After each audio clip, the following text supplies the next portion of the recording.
একটি সময় ছিল যখন সামান্য সংক্রমণও মানুষের জীবন কেড়ে নিতে পারত। আজ একই সংক্রমণ কয়েকদিনের চিকিৎসায় সেরে যায়, কিন্তু খুব কম মানুষই জানে এই সুবিধার পিছনে থাকা একটি ওষুধ আজ ধীরে ধীরে নিজের শক্তি হারাচ্ছে। সেই ওষুধটাই হলো অ্যান্টিবায়োটিক। কিভাবে এটি কাজ করে, কেন এটি এত গুরুত্বপূর্ণ, আর কেন বিজ্ঞানীরা একে নিয়ে এখন উদ্বিগ্ন, এই তথ্যগুলোই আমরা ধারাবাহিকভাবে জানবো আজ। অ্যান্টিবায়োটিক আধুনিক চিকিৎসা বিজ্ঞানের একটি মৌলিক স্তম্ভ। ব্যাকটেরিয়াজনিত সংক্রমণ নিয়ন্ত্রণ করে এই ওষুধগুলো সংক্রমণজনিত মৃত্যুহার উল্লেখযোগ্যভাবে কমিয়েছে এবং মানুষের গড় আয়ু বাড়াতে বড় ভূমিকা রেখেছে।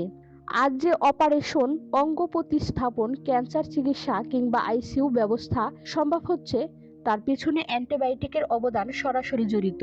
অ্যান্টিবায়োটিক হলো এমন ওষুধ যা ব্যাকটেরিয়াকে ধ্বংস করে অথবা তাদের বংশবিস্তার বন্ধ করে দেয়। এগুলো ব্যাকটেরিয়ার কোষ প্রাচীর ভেঙে দিতে পারে, প্রোটিন তৈরির প্রক্রিয়া ব্যাহত করতে পারে, ব্যাকটেরিয়ার ডিএনএ কপি হওয়া বন্ধ করতে পারে, কিংবা তাদের শক্তি উৎপাদনের ব্যবস্থা অকার্যকর করে তোলে। মানুষের কোষে এই গঠনগুলো না থাকায় অ্যান্টিবায়োটিক নির্দিষ্টভাবে ব্যাকটেরিয়াকে লক্ষ্য করে কাজ করে।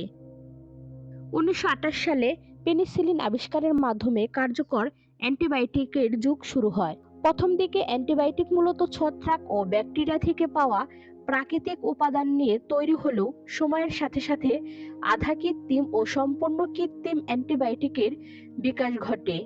এর ফলে সংক্রমণ চিকিৎসা আরও বিস্তৃত ও কার্যকর হয়। তবে একটি বিষয় পরিষ্কারভাবে জানা দরকার, অ্যান্টিবায়োটিক ভাইরাসের উপর কাজ করে না। সর্দি, ফ্লু, ডেঙ্গু বা কোভিডের মতো ভাইরাসজনিত রোগে অ্যান্টিবায়োটিক ব্যবহার করলে রোগ সারে না, বরং এতে শরীরের উপকারী ব্যাকটেরিয়া ক্ষতিগ্রস্ত হয় এবং ভবিষ্যতের চিকিৎসাকে ঝুঁকির মুখে ফেলে।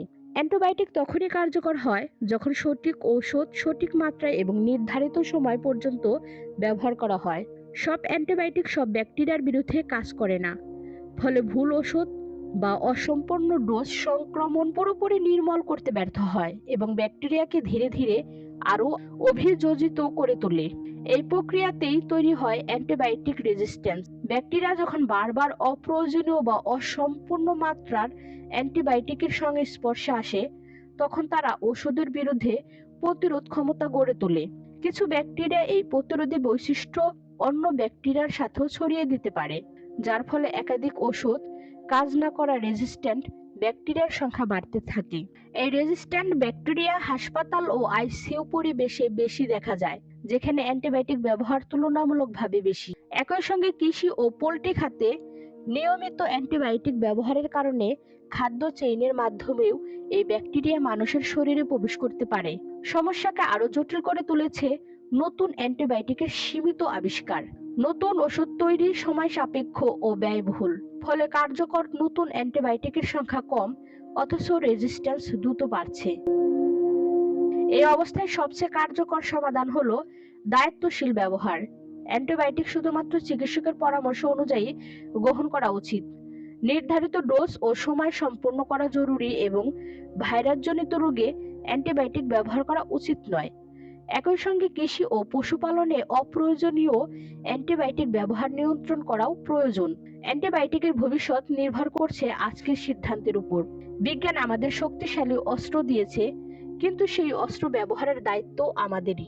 এই ধরনের বিজ্ঞান ভিত্তিক তথ্য জানতে চ্যানেলটি সাবস্ক্রাইব করুন, ভিডিওটি শেয়ার করুন, কারণ সঠিক তথ্য ছড়ানোই ভবিষ্যতের সবচেয়ে কার্যকর প্রতিরোধ।